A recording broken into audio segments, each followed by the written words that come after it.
슈퍼맨, 로이스와 클락 후반부로 들어가 보자. 첫 번째 영상에서 뉴 52 이전 슈퍼맨이 뉴 52 세기에 어떻게 등장했는지에 대한 답변을 정말 많이 좋아해줬더라. 이번 내용은 댄 저겐스가 뉴 52 슈퍼맨이 죽기 전에 이전 슈퍼맨이 뭘 하고 있었는지를 보여주는 흐름을 그대로 이어가고 있어. 근데 여기서 하나 확실히 하고 싶은 게 있어. 아직도 이 질문을 받는데 사실 난 왈리 웨스트에 대해 틀린 말을 했었어. 다시 읽어보니까 뉴 52 이전 슈퍼맨이 DC 리버스에서 왈리 웨스트랑 경주하는 장면이 나오는데 아마 타이탄스 원샷이었던 것 같아. 그리고 내가 어떻게 이걸 놓쳤는지 모르겠는데 왈리 웨스트 관련해서 이건 그냥 헐 당연한 거잖아 하는 순간이었어. 마치 나 빼고 다 알고 있었던 것 같은 느낌이랄까. DC 리버스에서 왈리 웨스트한테 무슨 일이 있었냐 하면 베리 앨런이 시간을 바꿨을 때, 그러니까 플래시가 플래시포인트 사건을 일으켜서 DC 리버스를 시작하게 만들었을 때 붉은 머리 왈리 웨스트도 다른 캐릭터들이랑 똑같이 리부트 됐어. 문제는 왜 우리가 DC 리버스에서 그를 못 봤냐는 건데, 이건 뉴 52 시작 이후에 아브라카다브라라는 빌런이 붉은 머리 왈리 웨스트를 모든 사람들의 기억에서 지워버렸기 때문이야.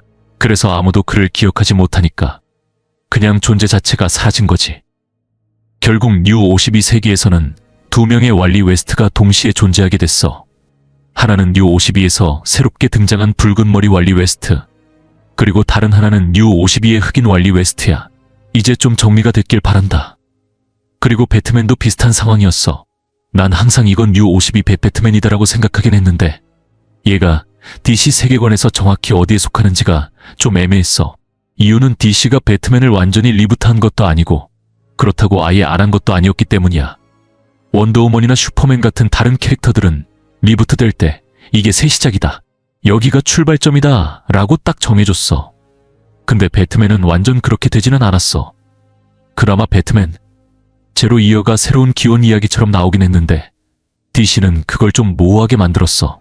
이유는 간단해, 팬들이 뉴 52 이전 배트맨을 너무 좋아했기 때문이야. 그래서 사람들이 이 배트맨이 뉴 52 배트맨이야?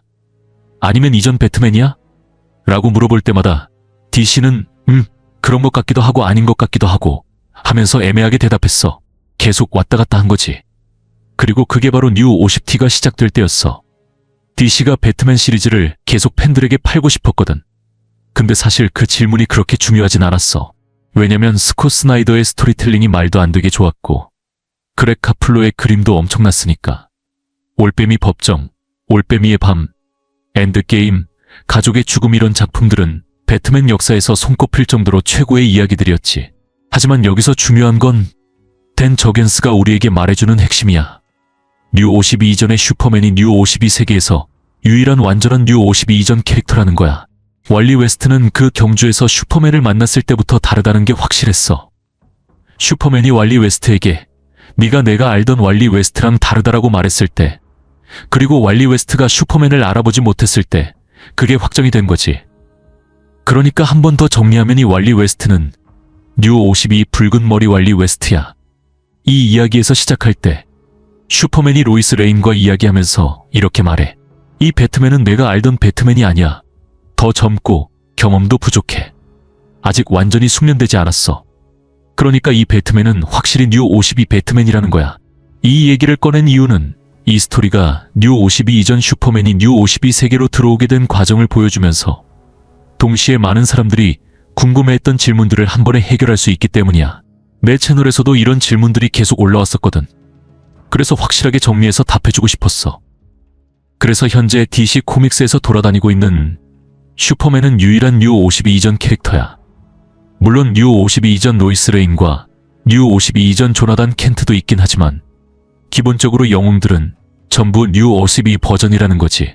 근데 이게 나중에 닥터 맨해튼, 왓치맨 스토리가 나오면 또 달라질 수도 있어. 아마 그때쯤 되면 뭔가 바뀌겠지. 아니면 DC가 또 갑자기 뭔가 바꿀 수도 있고. 그게 코믹스의 특성이잖아. 결국 같은 패턴이 계속 반복되는 거지. 그리고 이 이야기에서 실제로 무슨 일이 일어나냐 하면 이건 진짜 전형적인 댄 저겐스 스타일이야. 이번에도 뉴 52 이전 슈퍼맨이 상황을 지켜보면서 배트맨이 암살자 연맹과 싸우고 있는 장면을 보게 돼. 근데 웃긴 게 슈퍼맨이 배트맨의 목숨을 구해줘. 원래라면 배트맨이 화살 맞고 죽을 뻔했는데 슈퍼맨이 열광선, 히트비전을 써서 화살을 막아버린 거야. 덕분에 배트맨은 간신히 살아남았지. 여기서 중요한 건 로이스 레인이 하는 말이야. 나 말고도 너한테 친구가 필요해. 믿고 의지할 사람이 있어야 해. 이 부분은 댄 저겐스가 뉴 52 이전 배트맨과 슈퍼맨의 관계를 다시 끌어오는 장면이야. 뉴 52 이전에 DC 코믹스를 읽어본 사람이라면 다 알 거야. 배트맨과 슈퍼맨은 완전 단짝이었어. 마치 찹쌀떡과 콩고물 같은 관계였지. 둘이 함께하면 무적이었고 코믹스계에서 최고의 듀오였어. 그리고 지금도 여전히 그렇지. 솔직히 말해서 배트맨과 슈퍼맨은 언제나 코믹스계에서 가장 위대한 두 슈퍼히어로였고 앞으로도 그럴 거야. 그렇기 때문에 이 두 캐릭터의 이야기와 역사가 리부트 이후에도 계속해서 복잡하게 얽히는 거야. 시간이 지나면 결국 서로를 인정하고 다시 손을 잡게 되니까. 근데 로이스 레인이 여기서 또 하나 중요한 말을 해. 이 배트맨은 네가 알던 배트맨이 아니야. 하지만 우리가 가진 유일한 배트맨이야. 그러니까 친해져야 해. 예전처럼 완벽한 콤비가 되지 못하더라도 지금 이 상황에서라도 서로 의지할 수 있는 관계를 만들어야 한다는 거지. 이 장면은 사실 프랜시스 마나풀의 트리니티 더 스토리로 이어지는 복선이기도 해. 난 솔직히 댄 저겐스랑 프랜시스 마나풀이 서로 대화를 나눴는지는 모르겠어. 하지만 만약 전혀 상의 없이 이 이야기가 흘러갔다면 그만큼 자연스럽게 연결된다는 거야. 로이스 레인이 하는 말의 핵심은 이거야. 너랑 배트맨은 친구가 돼야 해. 그리고 원더우먼도 마찬가지야. 너희 셋이 트리니티야. 원래 우리가 있던 세계에서 슈퍼맨, 배트맨, 원더우먼은 그 어떤 히어로보다 뛰어난 존재였어. 이게 바로 트리니티어 스토리의 시작을 준비하는 장면이야. 그래서 난 이 스토리를 정말 좋아해. 리부트가 반복되더라도 결국 돌아올 곳은 언제나 이 익숙한 관계라는 게 느껴지거든. 그리고 또 하나 이 장면들은 대부분 과거 시점에서 벌어지는 일이야. 왜냐면 이건 슈퍼맨이 이 세계에 막 등장한 직후의 이야기거든. 슈퍼맨이 뉴 52 세계로 오고 나서 저스티스 리그가 어느 정도 형성되기 시작했어. 그리고 뉴 52 버전의 슈퍼맨, 플래시, 배트맨, 원더우먼 같은 히어로들이 서로를 보면서 이들은 대체 어디서 온 거고 어떤 목적을 가지고 있는가? 라는 질문을 던지기 시작한 거지. 기억해야 할 점은 뉴 52의 히어로들은 우리가 알던 뉴 52 이전 캐릭터들이 아니라는 거야. 뉴 52에서는 이들을 더 경험이 부족한 상태로 설정했어. 아직 지구에서 슈퍼히어로로서 자신을 완성해 나가는 과정이었고 인간들의 신뢰를 얻기 위해 노력하는 중이었지. 그런데 갑자기 완전 경험치 만렙 슈퍼맨이 등장하니까 뉴 52 히어로들 입장에서는 이건 뭐지? 완전 다른데? 얘는 대체 누구야? 하는 반응이 나오는 거지. 그리고 다시 현재 시점으로 돌아오면 지난 영상이 끝난 부분부터 이어지는데 새로운 빌런 블랭크가 나타나서 슈퍼맨을 공격하고 결국 그를 산속에 파묻어버렸어. 이제 블랭크와 행크 헨쇼 현재 블랭크에게 조종당하고 있음의 목표는 탈출로 바뀌게 돼. 블랭크 본인도 지금 어디 있는지 몰라. 솔리트도 요새가 뭔지도 모르고 단지 몇 년 동안 감금당했다는 것만 알고 있는 상태야. 그래서 어떻게든 탈출하려고 하는 거지. 여기서 댄 저겐스는 블랭크의 능력을 다시 강조해. 블랭크의 힘은 텔레파시와 염력이다. 이 능력 덕분에 행크 헨쇼의 정신을 지배할 수 있었고 동시에 슈퍼맨과 맞붙을 수 있는 이유가 되기도 해. 왜냐하면 슈퍼맨의 힘은 주변 환경에 영향을 받거든. 만약 염력으로 공기 자체를 강철벽처럼 바꿔버린다면 슈퍼맨이 허공을 때리는 것처럼 보이면서 아무것도 뚫을 수 없게 되는 거지. 이게 이번 전투에서 정말 흥미로운 부분이야. 하지만 중요한 건 블랭크가 행크 헨쇼를 완전히 컨트롤하려다가 오히려 스스로 문제를 만든다는 거야. 행크의 정신을 너무 강하게 지배하다 보니 헨쇼가 우주선 시스템을 제대로 다룰 수 없게 돼서 탈출이 어려워지는 거지. 그리고 바로 이 순간 헨쇼가 기회를 잡아 블랭크가 살짝 정신을 놓은 틈을 타서 에너지 빔을 쏘고 블랭크를 기습해버려. 결국 블랭크는 그대로 감옥에 처박히고 탈출 실패. 이런 전개가 된 저겐스 스타일의 90년대식 슈퍼맨 스토리랑 딱 맞아떨어지는 이유야. 90년대에는 슈퍼맨 이야기가 정말 많았거든. 그리고 그때는 한 번 등장하고 그냥 사라져버리는 빌런들이 엄청 많았어. 한 편만 출연하고 그 이후로 다시는 안 나오는 캐릭터들이 꽤 있었는데 블랭크도 그중 하나가 될 가능성이 높아 보여. 그냥 갑자기 사라지고 다시 안 나오는 거지. 하지만 이번 경우엔 캐릭터들이 완전히 사라지는 건 아니야. 언젠가는 다시 돌아올 거야. 다만 이야기 속에서 뜬금없이 등장하는 인물들이 많아. 예를 들면 드란이나 클랜 같은 캐릭터들. 근데 문제는 우리가 이들에 대해 아는 게 거의 없다는 거야.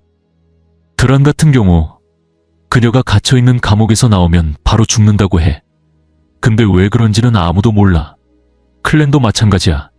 그가 감옥을 나가면 죽을 것 같긴 한데 대체 왜 그런지 아무 설명도 없어. 이제 여기서 몇 가지 가능성을 생각해볼 수 있어.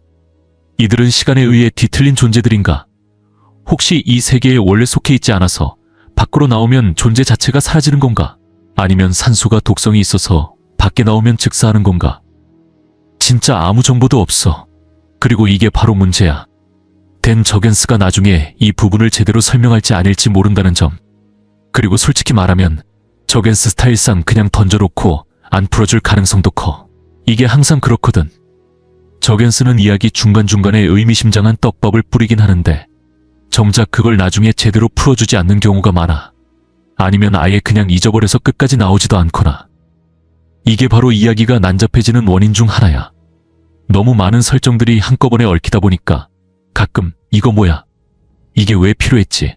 하는 순간들이 생기는 거지. 근데 다행인 건 DC 리버스에서 슈퍼맨을 다루는 방식이 꽤 깔끔하다는 거야. 저겐스는 리버스에서 이야기를 일직선으로 정리했어. 하나의 사건이 발생하고 그 다음 사건이 이어지고 또 그 다음 사건이 나오는 식으로. 그런 이전처럼 여러 사건을 한 번에 6화짜리 스토리에 쑤셔넣는 게 아니라 3개의 6화짜리 스토리로 나누거나 6화와 3화 스토리화한. 이러면 이야기가 좀 더 자연스럽게 흘러가고 독자들도 쉽게 따라갈 수 있어. 이게 지금 슈퍼맨 스토리가 흥미로운 이유야. 그리고 다시 저겐스 특유의 갑툭튀 전개로 넘어가 보면 이번엔 브래들리 글렌이라는 인물이 등장해. 브래들리 글렌은 최근에 감옥에서 출소한 남자야. 근데 무슨 죄를 저질렀는지는 아무도 몰라. 그리고 그를 마중 나온 트리시 릭이라는 여자가 있어. 트리시는 리얼리티 TV쇼를 운영하는 사람인데 그녀가 글렌에게 제안하는 게 쇼에 나와서 건물을 부수는 거야. 그냥 진짜 건물을 통째로 박살내는 거. 뭐 이게 뭔 전개야? 이게 바로 댄 저겐스 스타일이지. 갑자기 생뚱맞은 인물이 튀어나오고 또 뭔가 이상한 사건이 시작되는 거야. 여기서 중요한 건 이 다리는 어차피 철거될 예정이었다는 거야. 근데 트리시 릭과 제작진은 악당들이 얼마나 미친 짓을 할 수 있는지 보여주자 라는 컨셉으로 쇼를 기획한 거지. 그냥 순수한 엔터테인먼트 말 그대로 아무 의미 없는 광기 넘치는 예능. 하지만 바로 여기서 장면이 다시 슈퍼맨과 행크 헨쇼 쪽으로 넘어가. 이제부터 다양한 스토리들이 한데 엮이기 시작하는 거야. 여기서 기억해야 할 점은 뉴 52 이전 세계에서 행크, 헨쇼는 바로 사이보그 슈퍼맨이었다는 거야. 그래서 뉴 52 이전의 슈퍼맨이 행크 헨쇼. 나는 이름을 듣자마자 머릿속에 든 첫 번째 생각은 세상에 이 남자가 결국 사이보그 슈퍼맨이 될 거야 였지. 이게 바로 슈퍼맨과 행크 헨쇼의 만남이 중요했던 이유야. 행크 헨쇼가 타고 있던 우주선이 지구에 추락했을 때 슈퍼맨은 당연히 뭐지? 이거 조사해봐야겠다 하고 현장으로 달려갔어. 그리고 그곳에서 유일한 생존자인 행크 헨쇼를 발견하지. 이 장면이 뉴 52 이전 세계와 완전 똑같은 흐름이야. 슈퍼맨의 첫 번째 반응도 똑같았어. 일단 솔리트드 요새 혹은 히말라야 기지로 데려가자. 철저하게 검사해서 이 남자가 진짜 사이보그 슈퍼맨이 되는지 확인해야 해. 그런데 여기서 예상 밖의 전개가 펼쳐져. 슈퍼맨이 조사를 진행하면서 뉴 52의 행크 헨쇼가 자기가 알던 사이보그 슈퍼맨과는 다르다는 걸 깨닫게 돼. 그래서 댄 저겐스는 여기서 독자들에게 질문을 던지는 거야. 이 행크 헨쇼가 결국 사이보그 슈퍼맨이 될까? 아니면 그냥 한번 나오고 사라질 조연일까? DC 리버스랑 액션 코믹스를 보면 사이보그 슈퍼맨은 다시 돌아올 거야. 근데 그게 이 행크 헨쇼일지는 확실하지 않아. 나는 솔직히 이게 행크 헨쇼가 아닐 리가 없다고 생각하지만 아직은 확정된 게 없지. 그리고 또 한 가지 중요한 사실이 밝혀져. 블랭크를 감옥에 집어넣는데 사용된 에너지, 비미 사신 오블리비언 스톤드에서 나온 거라는 거야. 여기서 다시 스토리가 갈라지는데 새로운 캐릭터가 등장해. 현상금 사냥꾼. 이 여자는 사냥꾼 같은 존재로 오블리비언 스톤의 신호를 추적해서 움직이고 있어. 그녀는 오블리비언 스톤이 지구에 있다는 걸 감지하고 그걸 찾기 위해 움직이기 시작해. 이제 이 사냥꾼이 해야 할 일은 간단해. 갑옷을 장착하고 지구로 와서 오블리비언 스톤을 손에 넣는 것. 근데 당연히 이 과정에서 슈퍼맨과 충돌할 수밖에 없겠지. 이런 식으로 여러 개의 플롯이 동시에 진행되면서 점점 하나로 엮이고 있어. 댄 저겐스 특유의 방식이지. 이제 남은 건 이 모든 요소들이 어떻게 결말로 이어질지 지켜보는 것뿐이야. 여기서 중요한 전개가 나오는데 이 모든 사건들이 슈퍼맨 트루스 스토리와 맞물린다는 사실이 밝혀져. 이 스토리는 뉴 52, 로이스 레인이 뉴 52 슈퍼맨이 클락 켄트라는 사실을 세상에 공개해버린 사건이야. 그리고 이게 뉴 52 이전의 슈퍼맨과 로이스 레인에게 엄청난 문제를 만들어. 왜? 왜냐면 뉴 52 이전 슈퍼맨이 수염을 깎으면 뉴 52 슈퍼맨의 나이든 버전처럼 보이게 되거든. 즉, 클락 켄트와 로이스 레인의 이름을 사용할 수 없게 돼. 그래서 지금까지 둘은 브로이스 화이트더와 이틀락 화이트다라는 가명을 사용하고 있었어. 이건 로이스 레인, 클락 켄트, 그리고 페리 화이트의 이름을 섞은 거야. 둘이 살아남기 위해 선택한 위장 신분이었고, 페리는 그들의 인생에서 정말 중요한 존재였으니까. 그런데 또 하나의 중요한 사실이 밝혀져. 로이스 레인의 친구 코르벤 네트가 인터갱에게 납치됐다는 거야. 다시 말하지만 이 스토리에는 정말 다양한 플롯들이 동시에 진행되고 있어. 여기서 인터갱 일달강은 완전히 로이스 레인 중심의 이야기야. 솔직히 말해서 슈퍼맨이 직접 나서면 인터갱 같은 애들은 한 방에 처리할 수 있어. 그러니까 굳이 슈퍼맨이 상대할 필요도 없는 애들이지. 대신 이 사건은 로이스 레인의 성장과 역동성을 보여주는 장치로 활용돼. 그리고 이게 진짜 중요한 이유가 있어. 많은 사람들이 뉴 52, 로이스 레인만 알고 있었거든. 이제 그 독자들이 뉴 52 이전의 로이스 레인을 처음 접하는 거야. 이전 시대의 로이스 레인을 모르는 사람들은 그녀가 얼마나 강한 캐릭터였는지, 얼마나 집요하게 진실을 파헤치는 사람이었는지 몰랐어. 그녀가 정의를 위해 어디까지 갈 수 있는지, 그리고 그녀의 도덕적 기준이 얼마나 확고한지 전혀 알지 못했지. 예를 들어 뉴 52 이전의 로이스 레인은 절대 히어로들의 신분을 폭로하지 않았어. 할 조던이나 배트맨이 누구인지 알더라도 그걸 기사로 쓰지 않았다는 거지. 만약 그녀가 히어로들의 정체를 공개해야 하는 상황이라면 그건 인저스티스 수준의 대형 사건이 발생해서 히어로들이 실제로 악당이 되었을 때뿐이었을 거야. 이건 그녀가 그런 폭로가 가져올 결과를 정확히 알고 있었기 때문이야. 그녀는 히어로들의 신분이 공개되면 그들뿐만 아니라 그들의 가족과 친구들까지 위험해진다는 걸 잘 알고 있었어. 책임감이 강하고 행동의 무게를 아는 캐릭터였다는 거지. 그러고 나서 슈퍼맨은 곧바로 메트로폴리스 하늘로 날아올라. 그동안 로이스 레인은 코라의 휴대폰으로 전화를 걸어. 슈퍼맨은 전화를 받고 광속으로 날아가서 인터갱으로부터 로이스를 구해줘. 그리고 그게 다야. 그냥 짧게 마무리되는 작은 사건 정도로 보면 돼. 물론 이들이 다시 등장하긴 할 거야. 하지만 당장은 스토리가 다른 곳으로 전환돼. 이제 다시 리얼리티 TV쇼랑 관련된 다리 쪽 이야기로 넘어가. 그리고 당연히 예상했던 대로 전개가 흘러가. 다리는 원래 철거될 예정이었어. 그래서 출소한 브래들리, 글렌이 아무 생각 없이 부숴버려 하면서 건물을 박살내기 시작해. 문제는 아무도 이 다리가 철거된다는 걸 모르고 있었다는 거야. 그래서 아직 다리 위에는 사람들이 있었어. 그런데 이 와중에 글렌이 다리를 무너뜨리기 시작한 거지. 결국 슈퍼맨이 긴급 출동하는데 동시에 인터갱이 로이스 레인과 조나단 켄트를 학교에서 납치의 인질로 삼아버려. 슈퍼맨은 이 사실을 알고 즉시 로이스를 구하러 가려다가 다리가 무너지는 걸 보고 멈춰. 무고한 사람들이 위험에 처한 상황에서 그는 어느 쪽을 먼저 구해야 할지 고민하게 돼. 그냥 오해에서 비롯된 상황이지만 진짜 골치 아픈 상황이 된 거야. 그래서 내가 말하는 거야. 이런 요소들이 다 필요했을까? 댄 저겐스가 90년대의 슈퍼맨을 다룰 때 스타일이 딱 이랬어. 자, 여기에 우리가 아는 슈퍼맨이 있다. 여기 그의 고민이 있다. 아, 그리고 여기에 또 해결해야 할 50가지 사건이 더 있다. 솔직히 굳이 필요 없는 내용들이 많아. 재밌긴 해. 근데 꼭 필요한가? 하면 그건 또 아니야. 스토리를 길게 만들기 위한 장치 같은 느낌이 강해. 근데 이걸 댄 저겐스가 못 쓴다고 말하는 건 절대 아니야. 그럴 리가 없지. DC 리버스를 보면 알겠지만 댄 저겐스는 진짜 탑급 작가야. 그래서 내가 슈퍼맨 관련 영상을 만들 때마다 항상 말하는 게 있어. 지금 DC 리버스에서 최고의 작품은 슈퍼맨이다. 이 스토리가 이렇게 재미있는 이유는 진짜 잘 쓰여졌기 때문이야. 그러니까 댄 저겐스가 뭘 하고 있는지는 확실히 알고 있는 거지. 내 추측이지만 원래 저겐스는 이 이야기를 12화 정도로 기획했을 가능성이 높아. 근데 결국 구타로 압축해야 했던 것 같아. 이건 편집부의 결정일 수도 있어. 그냥 내 개인적인 추측이지만 DC 리버스가 시작될 때 DC가 모든 기존 스토리를 마무리해야 한다고 했거든. 그때 DC가 공식적으로 발표한 게 이거였어. DC 리버스가 이 날짜에 시작된다. 그러니까 진행 중인 모든 이야기는 그 전에 끝내야 한다. 그래서 당시 진행 중이던 배트맨이 지식의 신이 되는 이야기, 뉴 52 슈퍼맨이 힘의 신이 되는 이야기, 샤잠, 할 조던, 플래시, 원더우먼의 스토리라인들, 이런 것들도 전부 DC 리버스 시작 전에 끝내야 했던 거야. 결국 이 이야기 역시 그냥 급하게 마무리된 케이스일 가능성이 커. 물론 스토리는 재밌어. 근데 시간이 부족해서 어쩔 수 없이 짧아진 거라고 보면 될 것 같아. 근데 여기서 중요한 부분이 하나 더 있어. 로이스 레인과 조나단 켄트가 인질이 된 상황.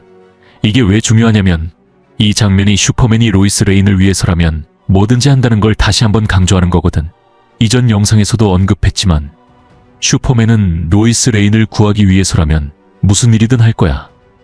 심지어 그 과정에서 무고한 사람들이 희생된다고 해도 이게 그냥 과장이 아니야. 만약 1940년대 골든 에이지 코믹스를 보면 슈퍼맨이 진짜 저놈은 범죄자니까 절벽에서 떨어져 죽어도 난 신경 안 써. 이런 식으로 행동하는 장면이 나와. 왜 그랬냐면 첫째, 그 시절에 슈퍼맨은 범죄자한테 동정심이 없었어. 자업자득이지. 끝. 이런 마인드였거든. 둘째, 그는 항상 누군가를 구해야 했고 때론 선택을 해야 했어. 그 선택이 로이스 레인이냐 아니면 다른 사람이냐? 라는 문제였던 거지. 실제로 그 시절에는 슈퍼맨이 다른 사람을 살릴 시간이 없어서 그냥 놔두고 가는 경우도 있었어. 그냥 로이스부터 구해야 돼 하고 다른 사람은 그냥 두는 거지. 이건 당시 코믹스가 과연 슈퍼맨이 로이스를 구할 수 있을까? 같은 긴장감을 주기 위한 방식이기도 했어. 그래서 판고사 비먼 50년대 골든 에이지 코믹스들이 지금 보면 엄청나게 무자비한 장면들이 많은 거야. 그때 슈퍼맨은 지금처럼 완벽한 도덕적 기준을 가진 히어로가 아니었어. 그때는 도덕적 회색 지대에 있던 히어로였던 거지. 물론 그렇다고 해서 슈퍼맨이 이 사람 죽이자 하면서 직접 사람을 죽인 건 아니야. 예를 들면 그가 한 손에 범죄자를 들고 병원으로 가는 도중에 갑자기 생각을 바꿔서 에이, 귀찮으니까 그냥 죽여버리자, 이런 게 아니었다는 거지. 하지만 그 시대 슈퍼맨의 행동이 지금의 슈퍼맨과는 상당히 달랐다는 것만은 확실해. 그렇다고 해서 슈퍼맨이 이 사람 죽어도 상관없어 하고 직접 죽이거나 방치한 건 아니었어. 하지만 그가 로이스 레인을 구하는 걸 최우선으로 하면서 다른 사람이 위험해지는 상황은 꽤 많았어. 그런데 내가 댓글들을 보니까 말도 안 돼. 슈퍼맨이 로이스 레인을 구하려고 무고한 사람들을 희생시켰을 리가 없어 라고 하는 사람들이 꽤 있더라. 근데 진짜 그랬어. 슈퍼맨이 그렇게 한 적이 많아. 옛날 코믹스를 찾아보면 그런 장면들이 한두 번이 아니라 꽤 여러 번 나온다고. 그리고 이 스토리도 같은 맥락이야. 여기서 슈퍼맨은 대충 프로듀서 겸 감독 역할을 하는 사람이 다리를 박살내는 상황을 마주하게 돼. 결국 모든 상황이 정리되고 나서 슈퍼맨이 그 남자를 붙잡고 야, 이건 진짜 말도 안 되는 짓이다 라고 한마디 해.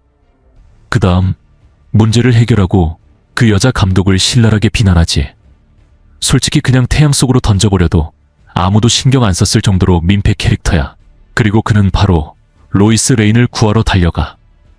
근데 웃긴 게 뭔지 알아? 슈퍼맨이 도착했을 땐 이미 로이스랑 조나단이 스스로 탈출한 후였다는 거야. 왜냐면 조나단이 직접 자신과 엄마를 구했거든. 이게 진짜 멋진 부분이야. 조나단 켄트라는 캐릭터는 DC 리버스에서 가장 흥미로운 요소 중 하나야. 그의 성장 과정은 보는 재미가 정말 쏠쏠하지. 이 장면에서 그는 의자에 묶인 상태였지만 그냥 힘으로 풀어버려. 그가 분노에 휩싸인 것도 아니고 공격적인 태도를 보인 것도 아니야. 그냥 절박한 마음에서 나온 행동이었어. 그가 외치는 건 진실을 알려달라 라는 거지. 난 내가 누구인지 알고 싶어. 난 어떤 존재인지 알고 싶어. 왜냐면 조나단은 스스로 진실을 찾아보는 중이었거든. 뉴 52 로이스 레인이 뉴 52 슈퍼맨의 정체를 폭로했을 때 조나단도 그 뉴스를 봤어. 거기에 슈퍼맨의 본명이 클락 켄트라고 나왔지. 그리고 조나단은 멍청하지 않았어. 그는 곰곰이 생각했지.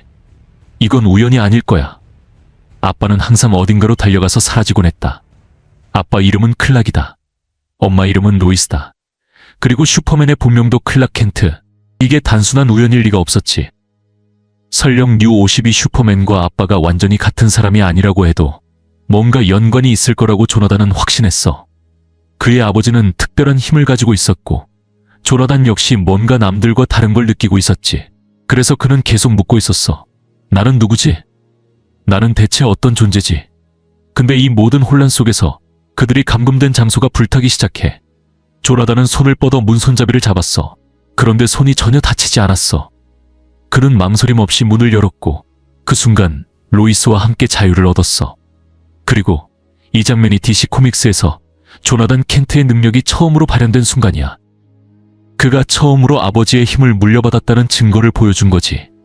이게 내가 이 장면을 좋아하는 이유야. 우리는 사실 이미 알고 있었어. 조나단 켄트가 처음 등장했을 때부터, 로이스 레인이 임신했다는 사실이 밝혀졌을 때부터 우리는 다 알았다고. 조나단이 슈퍼맨의 능력을 가지게 될 거라는 걸. 솔직히 말해서 슈퍼맨과 로이스의 아이가 그냥 평범한 인간일 거라고 생각한 사람은 아무도 없을걸. 나는 잘 모르겠어. 혹시 그냥 보통 인간일 수도 있지 않을까? 이런 생각한 사람 한 명이라도 있었을까? 절대 없었을 거야. 왜냐면 그게 재미가 없잖아. 우리는 조나단이 힘을 가지게 될 거란 걸 예상했어. 하지만 그럼에도 불구하고 그가 문 손잡이를 잡고 아무렇지도 않게 문을 열어 엄마와 함께 탈출하는 순간 그 장면이 엄청난 임팩트를 주는 거야. 그리고 이게 바로 이 스토리가 멋진 이유야. 잘 쓰여진 이야기란 결과를 예상하고도 흥분하게 만드는 법이야. 그게 코믹스가 특별한 이유고 좋은 스토리텔링이 갖는 힘이지.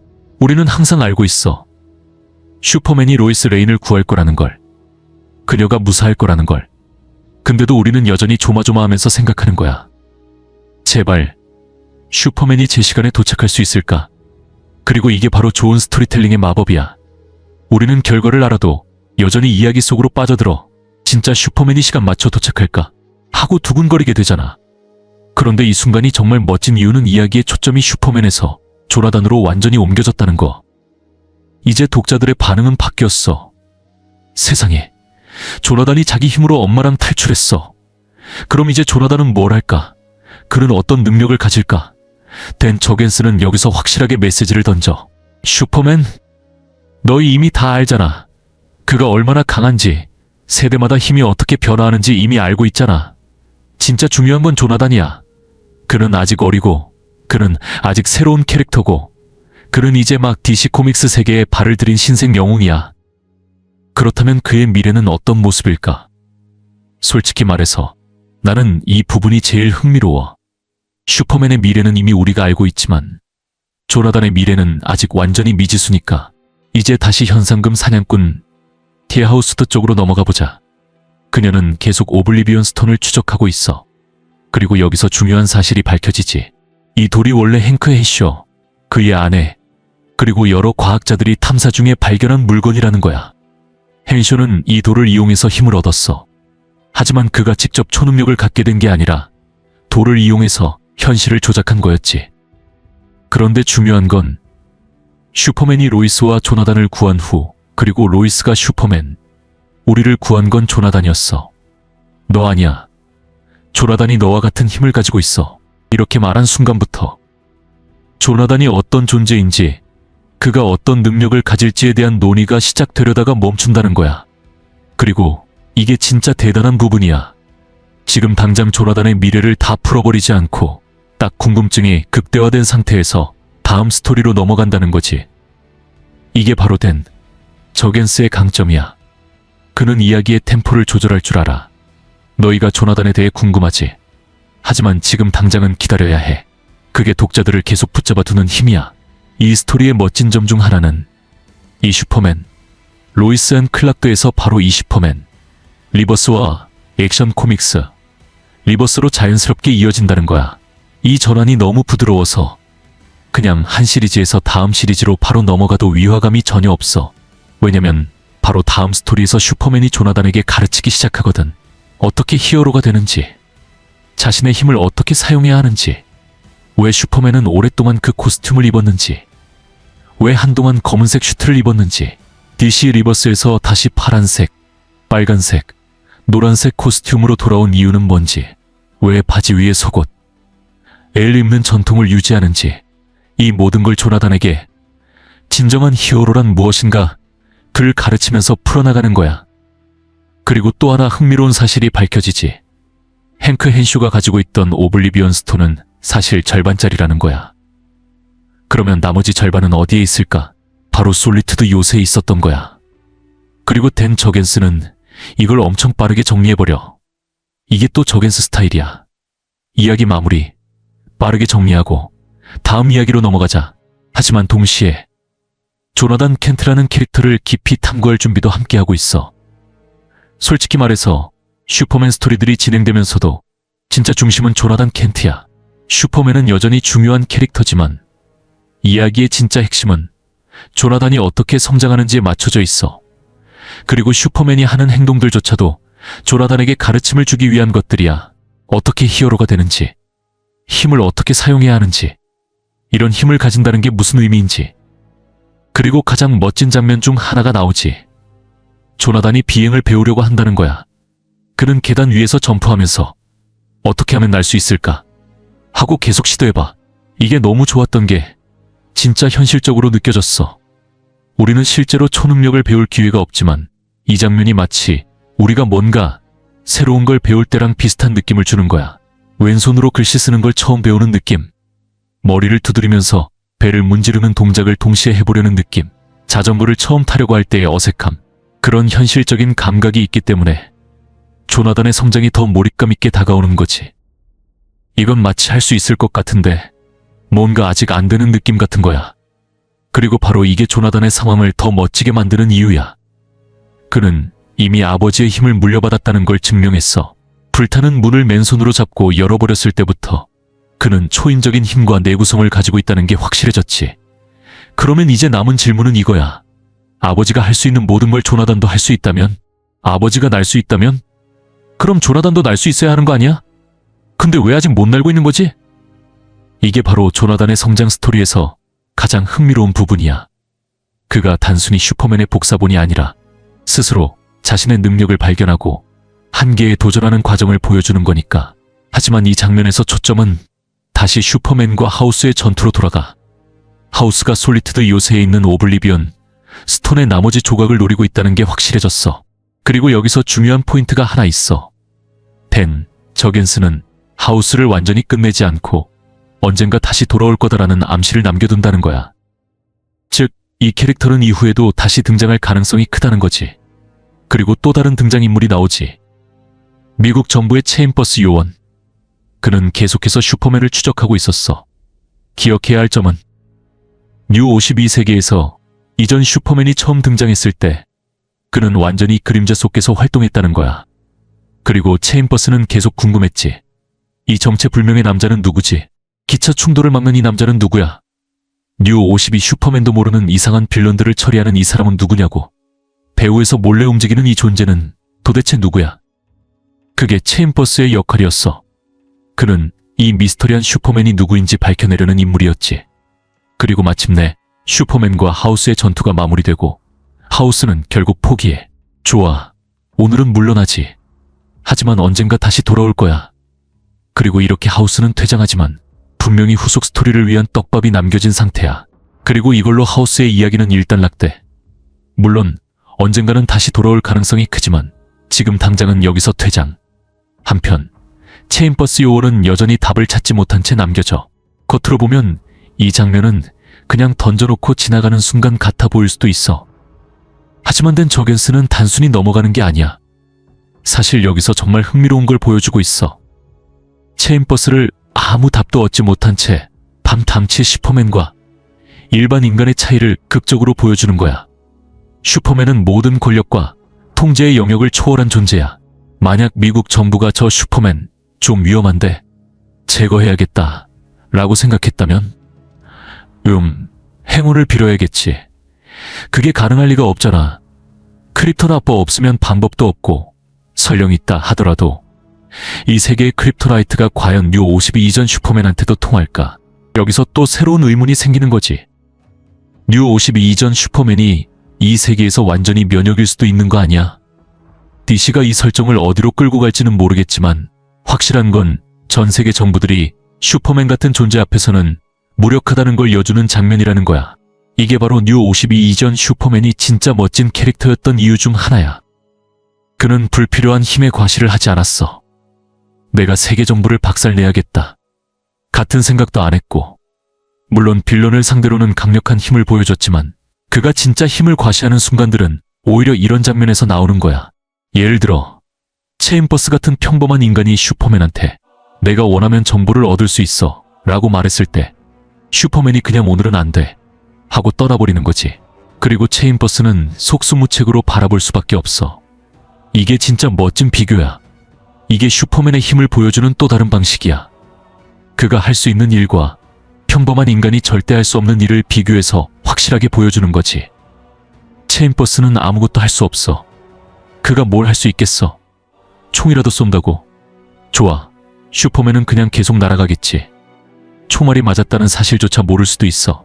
그래서 다시 한번 말하지만 이건 진짜 멋진 비교야. 슈퍼맨이 평범한 인간과 얼마나 다른 존재인지 확실하게 보여주는 장면이지. 하지만 결국 이야기는 다시 조나단, 슈퍼맨, 그리고 로이스에게 돌아와. 이제부터 슈퍼맨이 본격적으로 조나단을 지도하기 시작하는 거야. 슈퍼맨은 조나단을 데리고 창고로 가. 그리고 거기서 그가 처음 지구에 도착했을 때 입었던 옷을 보여줘. 커다란 붉은 에스더가 새겨진 그 상징적인 슈트. 그리고 그는 그 망토를 조나단에게 넘겨줘. 조나단은 그 망토를 두르고 드디어 공중에 떠오르기 시작해. 그리고 이 모든 건 아버지의 한마디에서 시작된 거야. 네가 진짜 원하면 네 자신을 믿기만 하면 돼. 너는 날 수 있어. 네가 날고 있다고 상상하면 진짜로 날 수 있을 거야. 그리고 정말로 조나단이 떠올랐어. 그는 공중에 떠서 진짜로 비행을 시작했어. 이 장면이 바로 DC 리버스에서 모든 걸 시작하는 순간이야. 뉴 52 이전 슈퍼맨의 귀환과 함께 조나단 켄트의 새로운 여정이 본격적으로 시작되는 거지. 자, 이제 여기서 영상을 마무리할 시간이야. 어떤 이야기를 다음에 보고 싶으신가요? 댓글로 남겨주세요.